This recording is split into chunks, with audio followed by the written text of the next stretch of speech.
جناب ابراہیم علیہ السلام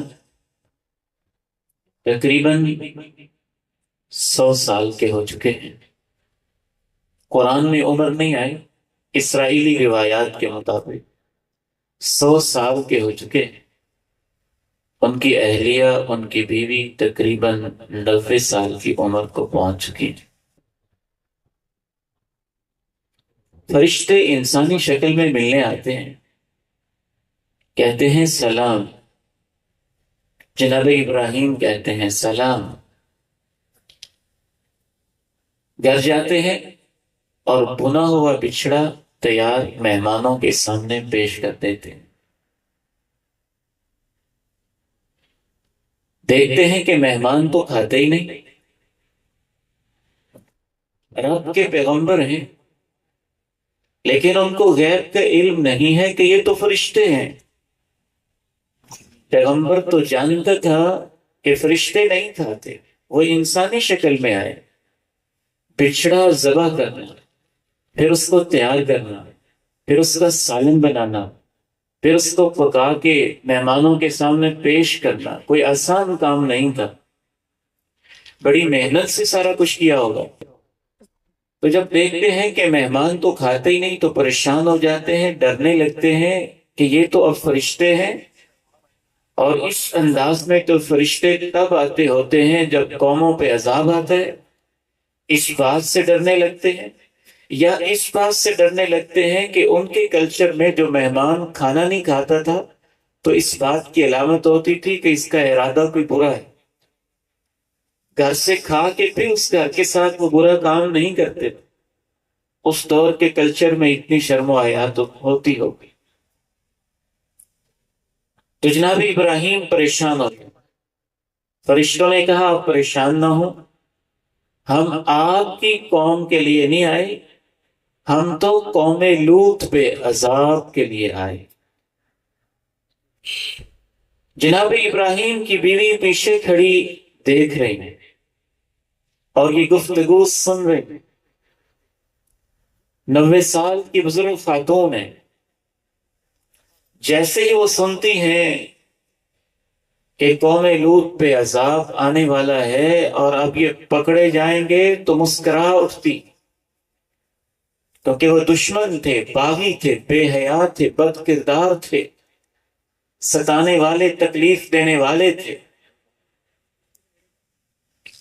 اب آگے سنیے، اہل بیت کا لفظ آئے گا، آپ نے اس پہ غور کرنا ہے۔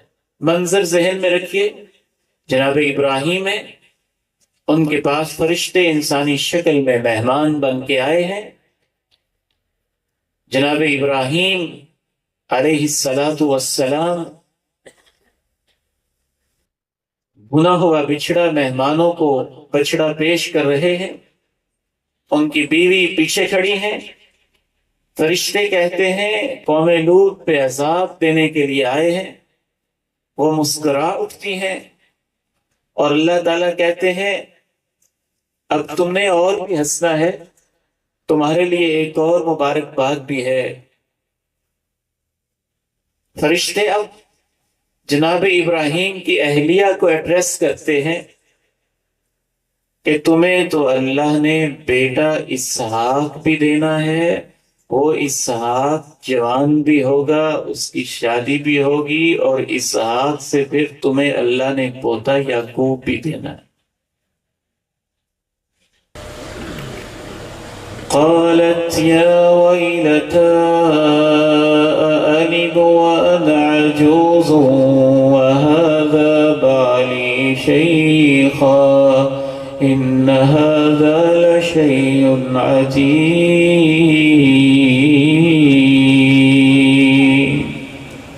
عجيب۔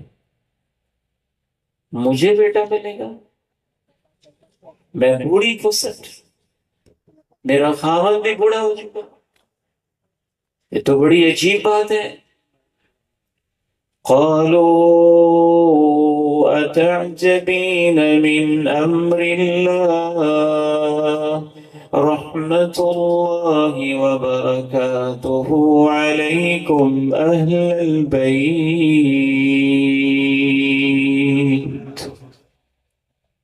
12واں پارہ سورہ ہود، اور 69 سے ہم نے شروع کیا اور پہنچ گئے ہیں 73 پہ، اور لفظ آ گیا ہے اہل البیت، جس کو سمجھانے کے لیے یہ سارا پس منظر آپ کے سامنے رکھ رہا ہوں۔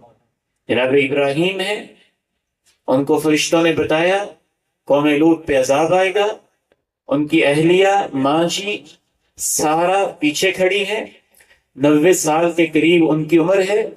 پھر فرشتے ان کو کہتے ہیں آپ کو بھی مبارک ہو، اللہ نے آپ کو بیٹا بھی دینا ہے اور اس بیٹے کے بعد پوتا بھی دینا ہے۔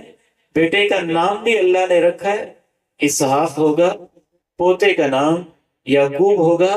اور وہ فوراً کیا اٹھتی ہے، جیسے عام خواتین کی عادت ہوتی ہے، حیرانی میں ان کی زبان سے ہائے نکل جاتا ہے، یا ویلت، ہائے مجھے بیٹا ملے گا، میں بوڑھی، میرا خاوند بھی بڑھاپے میں۔